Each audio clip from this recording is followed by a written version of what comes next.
మహాగణపతిం మనసా స్మరామి మహాగణపతిం మనసా స్మరామి. Dear creations family అందరికీ నా హృదయపూర్వక ధన్యవాదాలు. సో అలాగే ఈ వారం 30వ తారీఖు నుంచి సెప్టెంబర్ 5వ తారీఖు వరకు కూడా ద్వాదశ రాశుల వారికి సంబంధించి రాశి ఫలాలు ఏ విధంగా ఉండబోతున్నాయని చూద్దాం. ఈ వారం మేజర్ ట్రాన్సిటల్ చేంజ్ విషయానికి వస్తే శుక్రుని యొక్క స్థాన మార్పు మనం గమనించవచ్చు.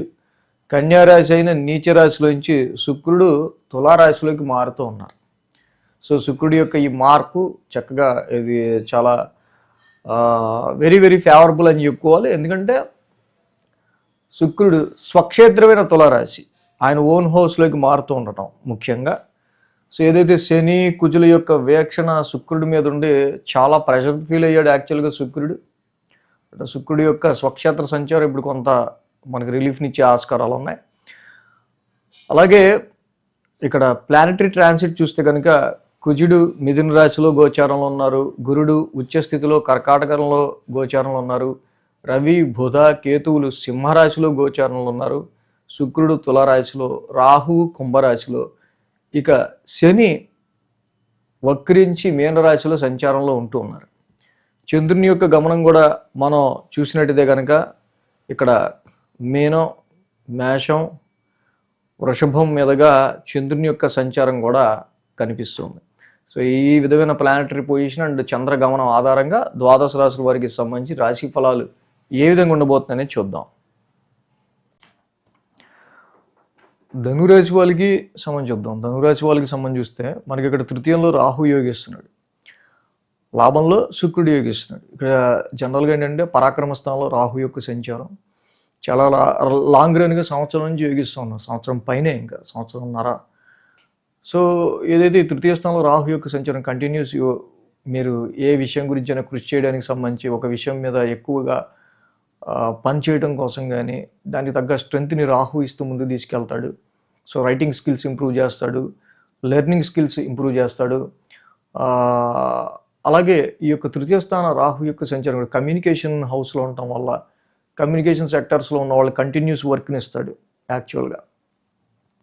ఇక after a long run 1 year తర్వాత శుక్రుడు స్వక్షేత్రంలోకి వచ్చాడు. యాక్చువల్గా ఈ ధనురాశికి లాభాధిపతి అండ్ లాభస్థానంలో శుక్రుడి యొక్క సంచారం ఇన్ జనరల్గా.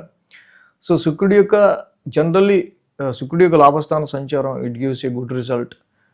ఎందుకంటే యు మీట్ ప్లెజెంట్ సర్కిల్, ఫ్రెండ్స్ని కలవడం కావచ్చు, వాళ్ళతో కొంచెం స్పెండ్ చేయడానికి సంబంధించిన విషయాల్లో కావచ్చు. శుక్రుడి రీత్యా ఈ లాభస్థానంలో ఉన్నందుకు తప్పకుండా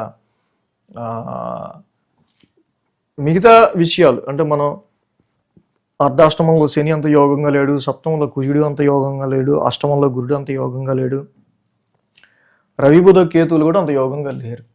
ఇలాంటి సమయంలో కూడా ఏదో ఒక రకంగా మీకు ప్రాఫిట్ని, లాభాన్ని, రికగ్నైజేషన్ని తీసుకొస్తా మానసికంగా మీకు ఒక వెన్నుదన్నుని ఇచ్చే ప్లానెట్ ఇప్పుడు ఈ ట్రాన్సిట్లో శుక్రుడు అని చెప్పాలి. శుక్రుడు యొక్క బలం మీద ముందుకెళ్ళాలి.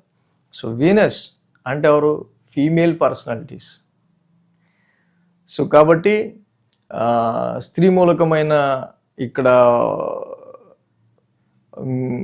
విషయాలకి సంబంధించి వాళ్ళ అంటే లేడీస్ సపోర్ట్ కావచ్చు, లేడీ బాస్ అయితే ladies support, lady boss support. So ఇలాగా వాళ్ళ ఫీమేల్స్ ద్వారా మీరు కొంచెం అక్కడ కొంచెం గెయిన్ అండ్ ప్రాఫిట్ పొందే ఆస్కారాలు. అలాగే మీ పెద్దక్క ఎవరన్నా వాళ్ళ త్రూ కానీ మీ నెట్వర్క్ సర్కిల్లో కానీ వాళ్ళ త్రూ మీరు కొంచెం బెనిఫిట్ పొందే ఆస్కారాలు కానీ శుక్రుడు దీనివల్ల కొంచెం ఇస్తూ ఉంటాడు మనకి.